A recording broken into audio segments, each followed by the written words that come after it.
Si Dieu existe, il y a 3 possibilités. Il est soit ignorant, soit incapable, soit malveillant. L'orgueil de cet homme est assez élevé pour vouloir faire le procès de Dieu.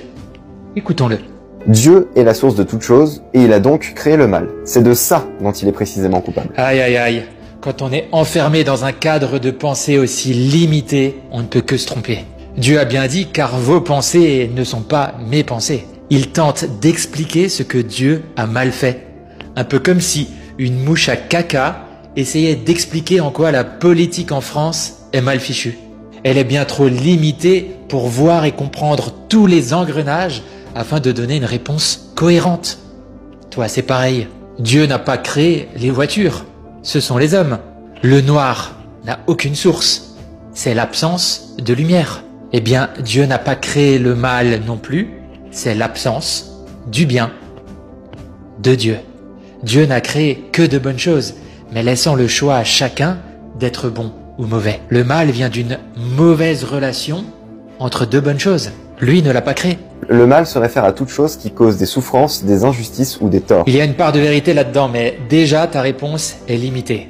Parce que ta notion du bien, des torts, de l'injustice n'est pas la même que celle de ton voisin. Donc lorsque ta pensée du bien ira à l'encontre de la pensée du bien de ton voisin, ça va créer des disputes. Lorsque la notion du bien selon Israël va à l'encontre de la notion du bien selon la Palestine, ça crée la guerre. Lorsque la notion de justice selon Poutine va à l'encontre de la notion de justice selon Zelensky, ça crée la guerre.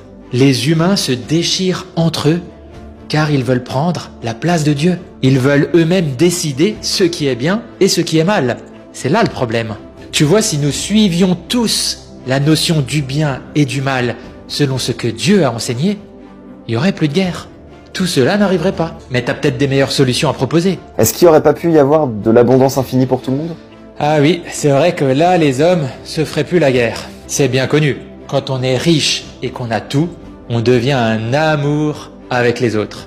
J'ai besoin de citer quelques exemples là.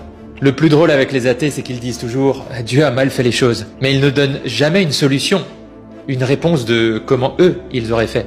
Ils utilisent Dieu pour dire qu'il y a des guerres qui sont créées, alors que tout le monde sait que c'est le communisme athée qui a fait le plus de morts et de très loin dans l'histoire de l'humanité. Et si on les écoute, on aurait presque dû être créés sans pouvoir commettre le mal. On s'aimerait tous les uns les autres sans vraiment avoir le choix. On serait un peu prisonniers de cette pensée unique. Donc en gros, Dieu nous aurait créés en étant un dictateur. Leur solution ne fonctionne pas. En revanche, la solution se trouve bien en Dieu. Si nous choisissions tous Dieu pour notre vie, si nous suivions les enseignements de Christ, le mal cesserait, l'injustice n'existerait plus.